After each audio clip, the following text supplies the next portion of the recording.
So, what are the 5 biggest mistakes that new music creators make? And more importantly, how can you identify these and what can you actually do about them? What can you actively change to make sure that your music is better? Well, in this video, we're going to be tackling this question and I want your involvement as well. So if you're here live, if you're here on the replay, let me know in the comments. What do you think are the biggest mistakes? What mistakes did you make? That's my question to you. What mistakes did you make when you were first starting out in music creation? But if it's your first time here, you may be asking, who am I? What are we doing here? Well, my name is Pete. This is Studio Live Today, where my goal is to help you create, record, and release your best music. And I do that through tutorials and tips and tricks, as well as weekly live streams, in fact, just like this one. So if that sounds like the sort of thing that you're into, then consider subscribing. And if you do get some value out of this one today, I'd love it if you hit the like button. That just tells me that I'm doing the right thing, that I'm creating the sort of videos that you want to see. So let's jump on in and take a look at what we're talking about today. So the format is going to be pretty simple today. I'm going to give you a quick intro around what we're talking about, and then we're going to dive in. I'm going to go into the 5 key things. And when I say the mistakes that new music creators make, I'm definitely looking internally, because the important thing to remember is that everyone, me, everyone around here, if you are still learning, and if you're not learning, if you think you know everything and if you think you've completed your learning journey, you're either a bit deluded or you're probably wrong, or you are the absolute best professional in the world. And I'm not that, but what I am is someone who has been through this, who has been a new creator, who is still considers myself a new creator. Sometimes I think about that. I think I'm not as experienced, and I'm like, oh, okay, yeah, I've got all of these things in my head, and I want to share them with you. So that is what we're going to do. We're going to do the 5 tips, and then I'll have a chat to the folks who are kind enough to be here live once we've gone through the 5 tips. So if you're here live, say g'day, let me know where you're dialing in from, and yeah, again, answer that question. What is the biggest thing? What is the biggest mistake you made, or your biggest learning in music creation? That would be cool to hear here as well. I've then got one last bonus piece of advice that I'm going to do right at the end here. Yep, that's a traditional teaser. That's to make sure that you hang around to the end and check out that final tip as well. So I've already got 6. So we're going to go in with 5 and then we're 6. So let's kick into it. So music creation, the way I like to look at it is that it's a marathon, not a sprint. Now that sounds cliched, and you might say, Pete, yes, you're rolling out the cliches and you're only 3 minutes in. But if you've heard that before, what does it mean? Well, it means that a lot of folks are really urgent. They're really impatient, and patience is really the key when it comes to everything in life. Generally, there really aren't any shortcuts when it comes to making music and really getting good at anything. I mean, you can cite the Malcolm Gladwell, the whole 10,000 hours concept, where you've got to spend 10,000 hours to become like really pro level at something. That's debatable. Do you need 10,000 hours? Well, maybe, maybe not. But what you do need is you do need commitment, you do need dedication, you do need a willingness to learn and a willingness to grow.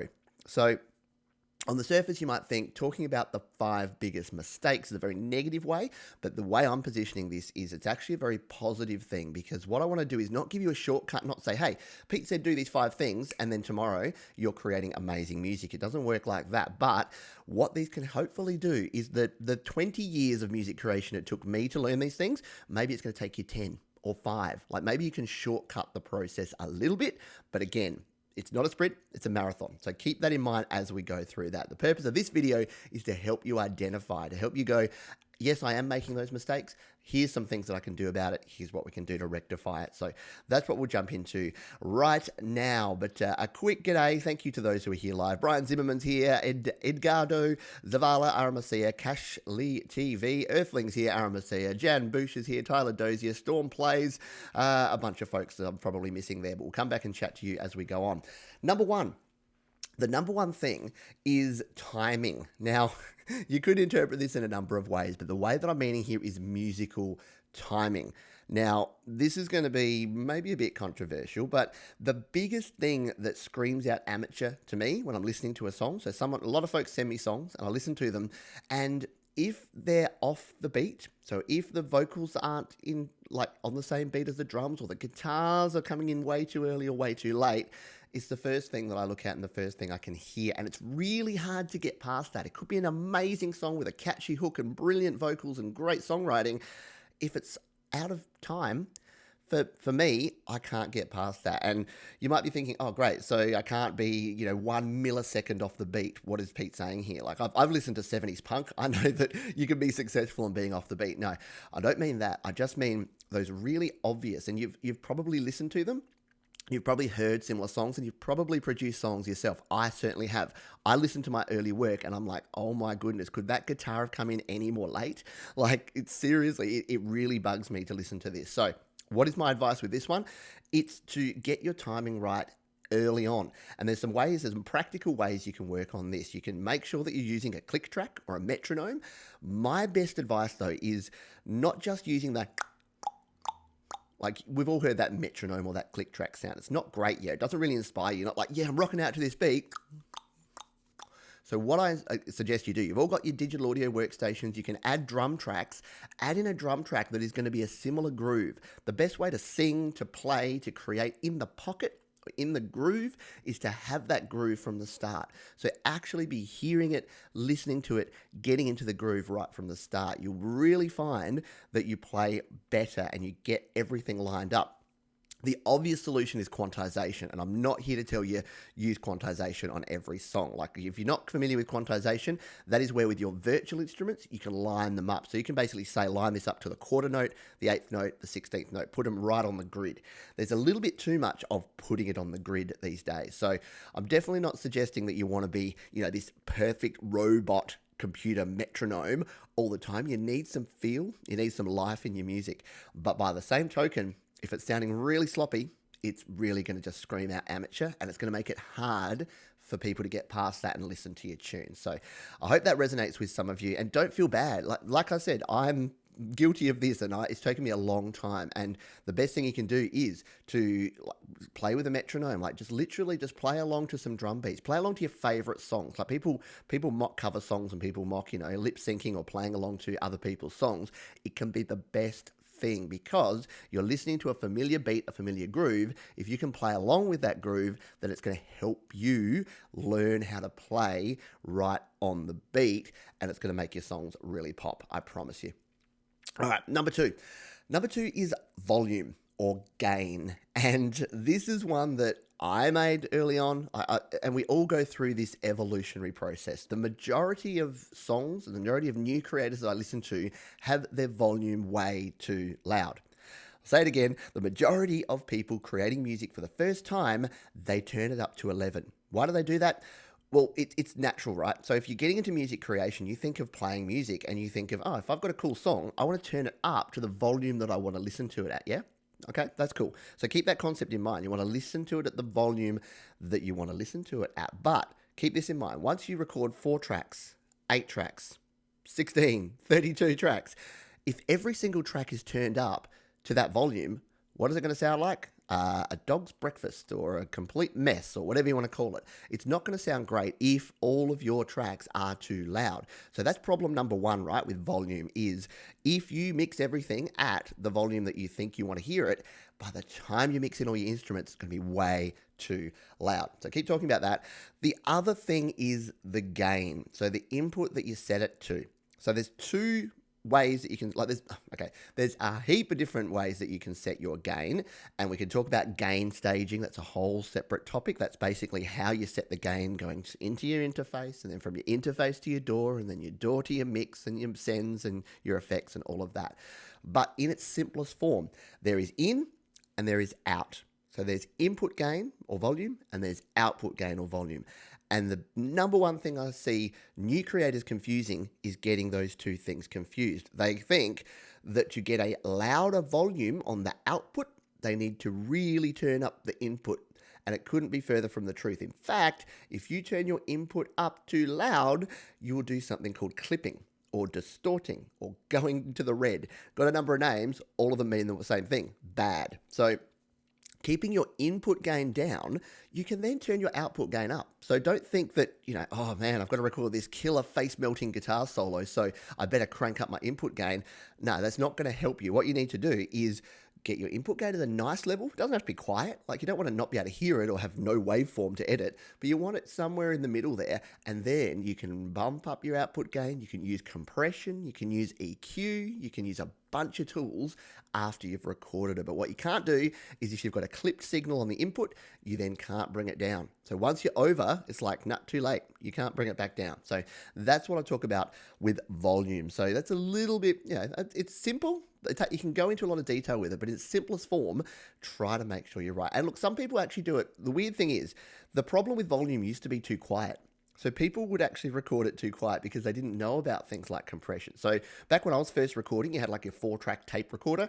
You'd record to that, you'd think it was all okay, then you'd go to play it back and it would just be this wimpy little level, and you'd play it against your favorite song. I'd go, here's Nirvana's song, and then here's my band song. Why is mine so much quieter? Well, it was to do with mastering, to do with limiting, to do with compression.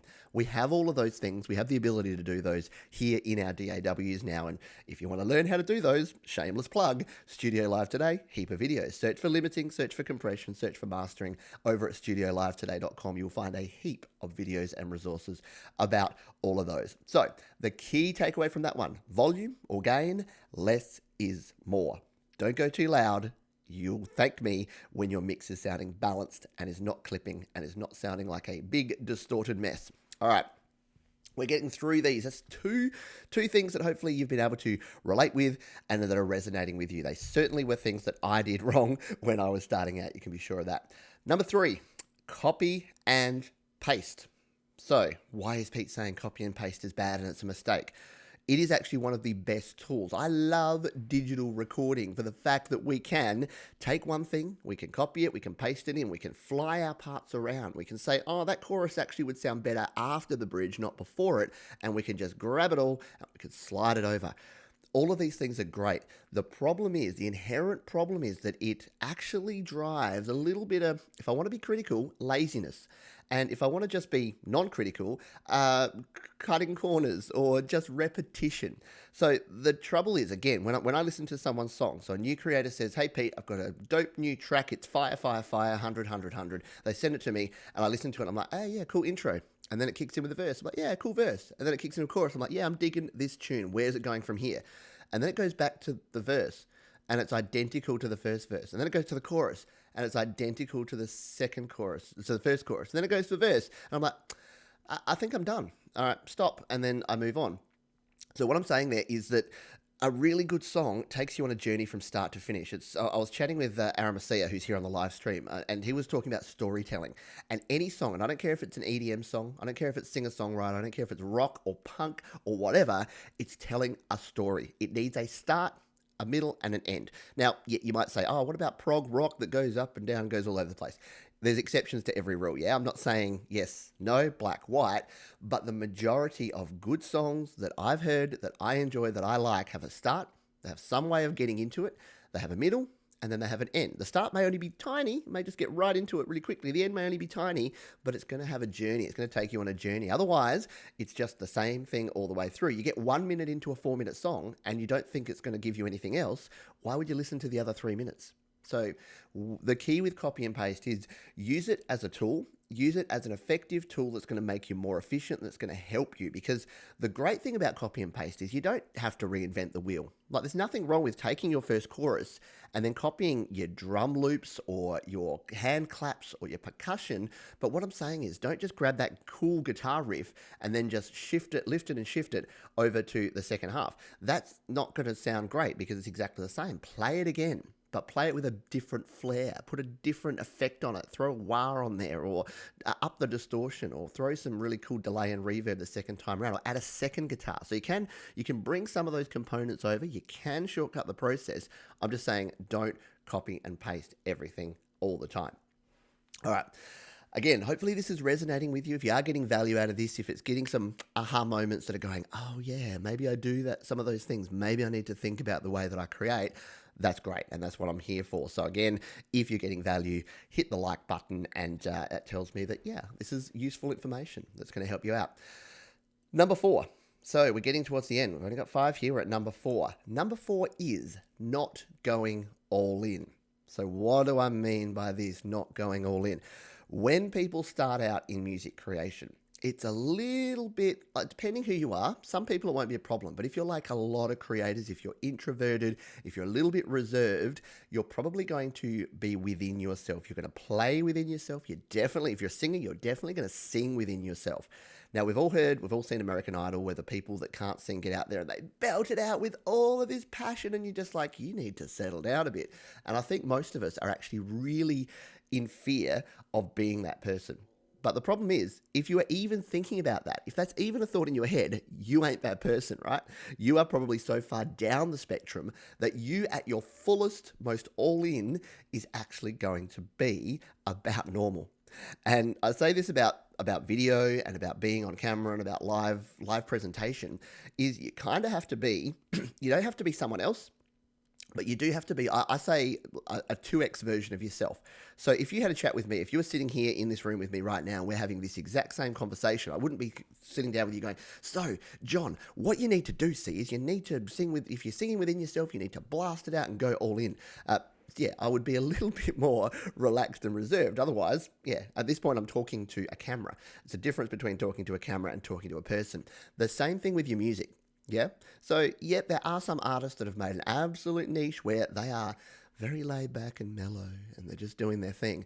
But if you're singing a pop song, if you're singing something that's a rock song, if you're rapping, how many rappers are just like, yo, I went down to the club and we had a really good time, Cristal, and yeah, it was fire.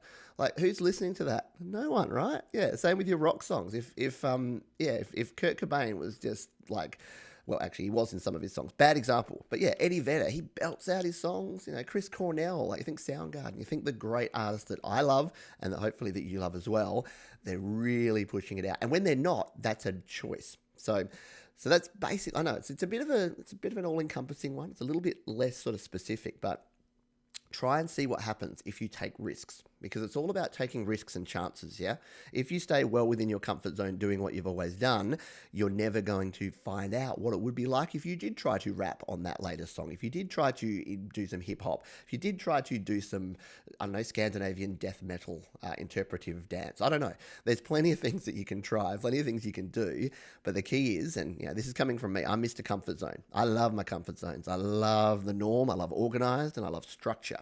But I also know that because that's my natural tendencies, of all people, I have to go way above that. So, and music and singing and songwriting is a way to actually go all out and all above that. So, in your next song, embrace that tambourine solo and play it with passion. It's time to start trying some new things.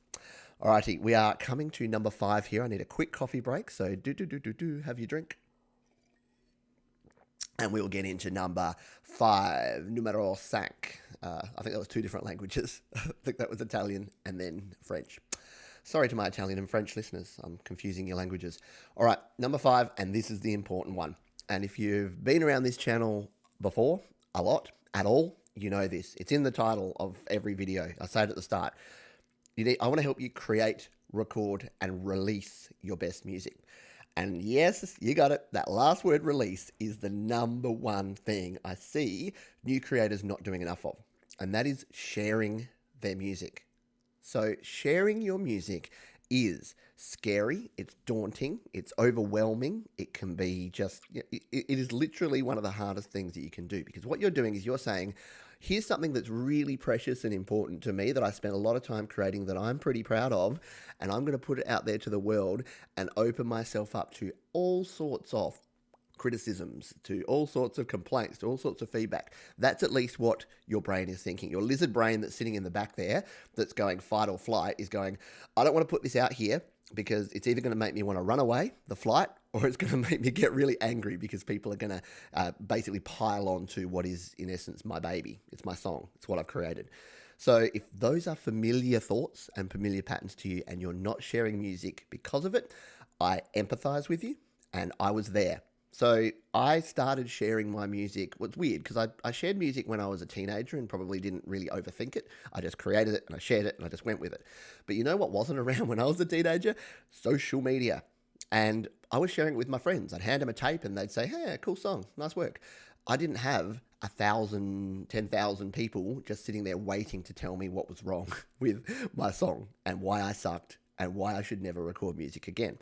That's not the case these days. People these days getting in and creating and new to music have those fears because that's the reality. But you know what? This is a really important point I want to make here, and then I'm going to get into some strategies and tactics for you.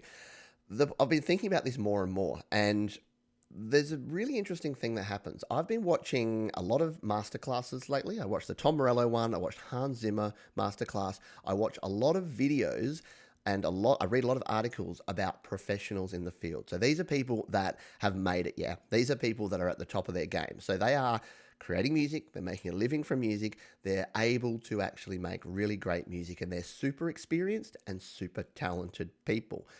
They've got the 10,000 hours plus, they've got the 100,000 hours. Anyway, I listen to these people. You know what not one of them ever does?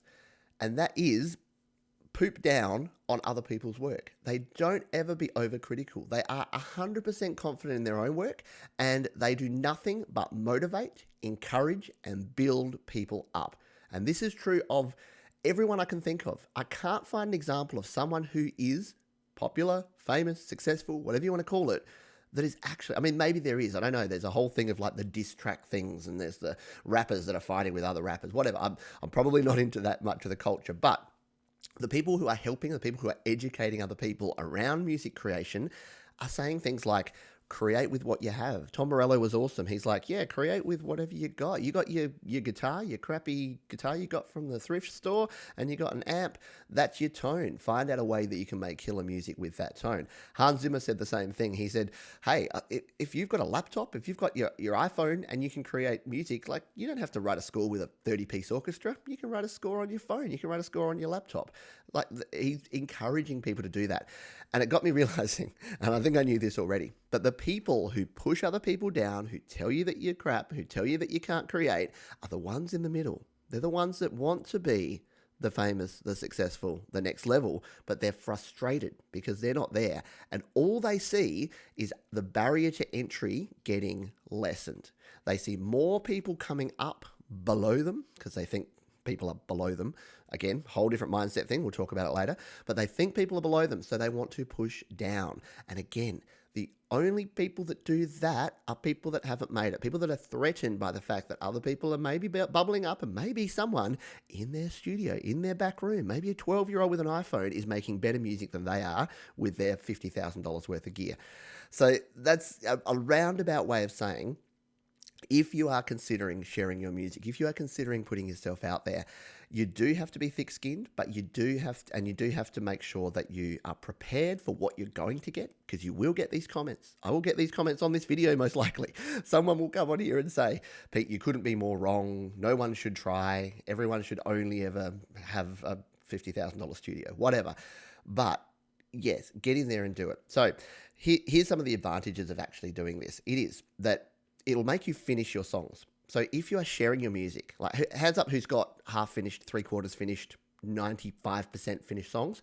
I got a bunch of them, and I had a whole lot more before I started sharing my music. So I used to write songs, and I'd used to like have 50% of it done, 70% of it done, whatever it is, and then I would just not finish it because there was no need to share it. Like I didn't have that positive pressure of needing a finished product. Sharing your music provides that positive pressure. It gives you that end date. So, number 2, I'm getting feedback. So, the lizard brain, that's the fight or flight thing, thinks that everyone is going to pile on, and the instant you share it, everyone's going to pile on. The true reality of it is 95% of folks are actually really encouraging and supportive. And especially if you share it, especially if you say, hey, this is my first song, I'd love some feedback, but, be a little bit nice because it's my first song. You'll be amazed. People will give you encouragement. Sure, they might say, hey, you might want to work on this section. And that's great because you need that. But they will be supportive and encouraging. And if you share them in the right environment, in the right place, then that is going to work for you. And it also feels really good to be done. Like once you've finished something and you've got it out there, it's almost like a relief because the pressure, like I've got a song I'm finishing this weekend. I've got a song I've been working on for literally like 6-7 months. And I'm not taking my own advice on this one because I've sat on this and I haven't mastered it. I haven't released it because I collaborated with another musician called Dan Baker. Very, very talented. He played violins on this track. And I wanted it so perfect because I didn't want to let Dan down that I've not released it. But you know what? This weekend, I'm doing it, mastering it, releasing it, it's getting out there, because I would be a super hypocrite if I'm not taking my own advice about sharing.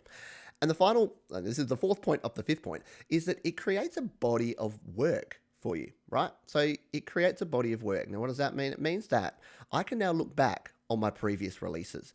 And before I started finishing songs, I barely even knew when I started or when I was in the middle of or when I finished any of my songs, right? So creating a body of work means that you can say, oh, there was 2017 Pete. He was doing pretty well. He was kicking along. 2018 Pete, he was starting to find his voice. He was starting to not sing within himself. He was starting to go all in. He was starting to really push the boundaries. And then 2019 Pete is like, wow, now I can look at that and go, yeah, you know what? I learned so much from 2017 and 2018 Pete, because those guys finished their songs. They got them out there. They're not still sitting as project number 37 in GarageBand. They're finished. They're out there. They're released. So hopefully that gives you a little bit of motivation and a little bit of a concept of why I'm so passionate about this. I know it took me a long time to get there, but I see the thing is, my goal here is honestly to help you create, record, and release your best music, to share your art with the world. And it disappoints me, makes me really sad when I see really talented folks and they will share something with me and they'll say, oh, I'm just not confident. I just don't think this is any good. And they, sharing it with me is great, because I'm like, hey, this is awesome. Tidy up this bit, maybe add a bit here, and then get it, finish it, get it done, get it out. And folks are starting to do that, and that's making me really happy, because there's too many people not sharing their music through the fear of this trolly internet beast that does exist, but certainly doesn't matter. It really doesn't matter, I promise you. Alrighty. Quick coffee break, and hello. We'll come back and say g'day to the folks that are here.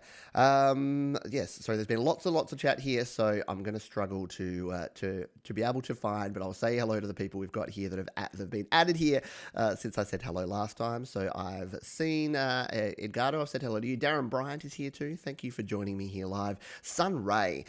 Sun Ray is an amazing supporter of mine, so welcome to you. Great to have you here on board. And Sunray is actually my latest patron over on Patreon. So yes, shameless self-promotion, self-plug coming up, so block your ears if you don't like that stuff. But many of you, Brian Zimmerman here as well Sunray, are kind enough to support me on Patreon. So for as little as $1 per month, you too, if you like, can jump over to patreon.com/PeteJohns and you can pledge to support me. And that just helps me continue making these videos, to continue doing the live streams, to continue making sure that I can keep creating and helping folks create, record, and release their best music. So thank you to those folks. I really appreciate it. Hello, GothDemon666, late but here, and Judy Kavanagh, dialing in from Canada. Great to see you here on the stream to Judy. And if anyone here, Mr. Nimmo's here, is late from the Philippines. Hello to you. You'll be happy, Mr. Nimmo. I've got my BYOB water bottle here today. I know you like this one.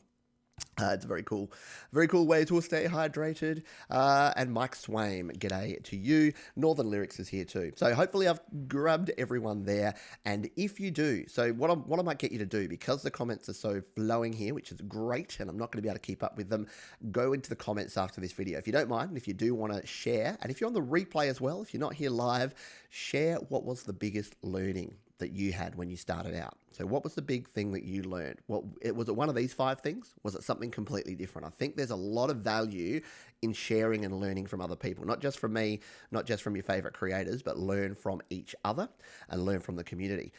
Which takes me to a point here, and that is that I'm about to kick off a new community. So I'm setting it up on Facebook to start with, and then I'll branch out and see where it can go from here. But what I wanted to do is create a community for folks who want to create, record, and release. And I'm calling it Create, Record, Release, because I think that there's so many different groups dedicated to different things. So there's groups like the GarageBand Users Group, which I'm part of, which is fantastic for GarageBand users. There's other groups for home recording in general. There's groups for specific types of software. What I want is one place where people can come, and if they're creating, they can get advice and they can get feedback. So if you're sharing your music, you can share it with people. If you're recording, then you can get recording advice, and it can be regardless of the platform. It can be agnostic to whatever platform you're on. And most importantly, the releasing. I want to create an environment, a safe environment, where people can share their music first. So when you're releasing, if you want to release your music, you can share it with a group of people. You know that we're all in the same boat. You know that we're going to provide you that positive reinforcement. So this is what I'm setting up. Like I said, watch this space because I'm setting it up on Facebook first, and then I'll branch out from there. So if you've got ideas about where you'd like to see this community, it's kind of hard because I know there's Reddit, there's Discord, there's Facebook, there's Instagram, there's Twitter, there's right here on YouTube. So yeah, it's hard to keep people and get a community together. But if you've got ideas, send me an email, pete@studiolivetoday.com. I respond to all the emails I get. Drop a comment on this video and let me know what you think about that.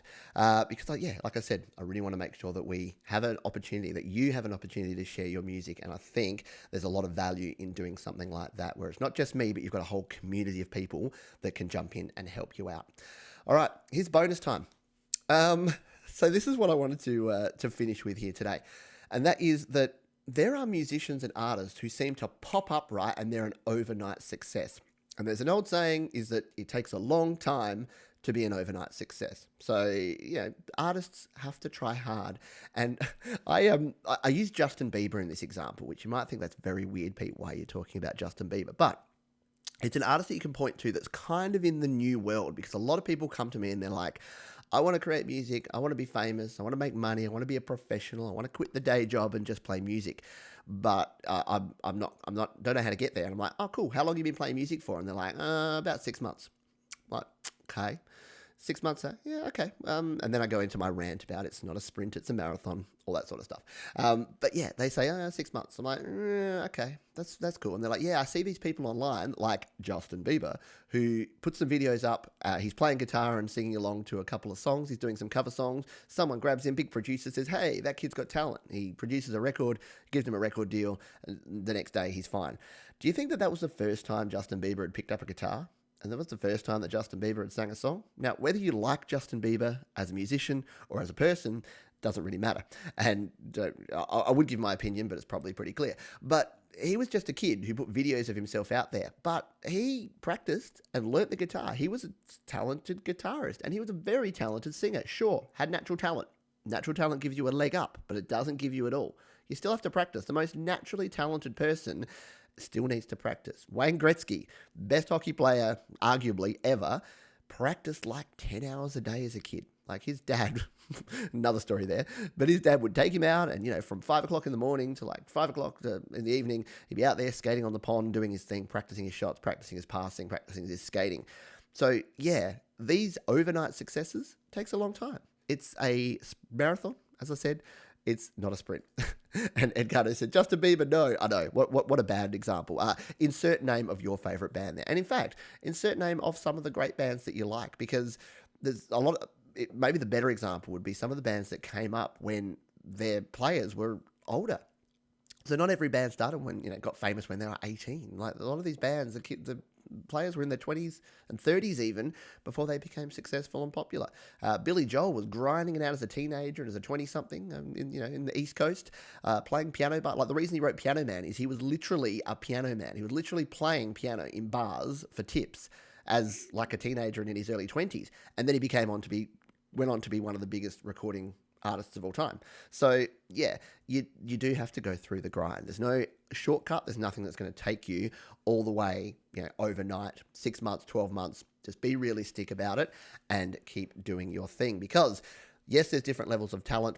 Yes, there are situations where you may be born into more opportunity or you may be handed more opportunity. But here's the point that I want to finish on, and that's this.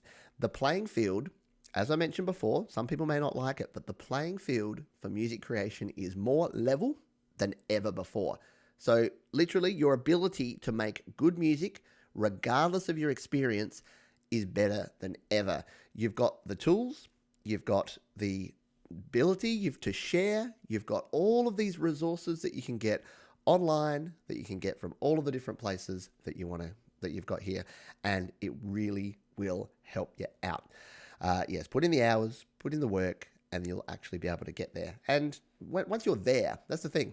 People get a bit misty-eyed about when I make it. You know what? Like these people that have made it, it doesn't give you like instant fame, fortune, and happiness forever. Then they're like, okay, so what's next? So enjoy the journey as much as you do the end result. You'll be loving it. Alrighty, we are going to finish up here, but I wanted to say thank you again to everyone and for being here today. This is the last minute where I'll just say a few final parting words. If you're here live, you're awesome. Thank you for your chat, your encouragement, your contributions here. If you'd like to check out more, you can head over to studiolivetoday.com. That's my home on the internet. You can join the mailing list there and keep up to date with all the things I'm doing. Can head over to patreon.com/Pete Johnson. Support me there if you like. If you're in the market for new gear, studiolivetoday.com/gear. And I get in trouble. Jade Starr, my friend, tells me, Pete, you promote all your other stuff, you never promote your own music. So just for you, Jade, yes, you can go to petejohns.com and you can actually check out my music. You can stream or purchase my album, Selfish Aware. My other singles, my EPs are all there at petejohns.com. Thank you again. Have a wonderful day, everyone. Keep creating. I'll see you once we get this group set up at Create, Record, Release. Take care.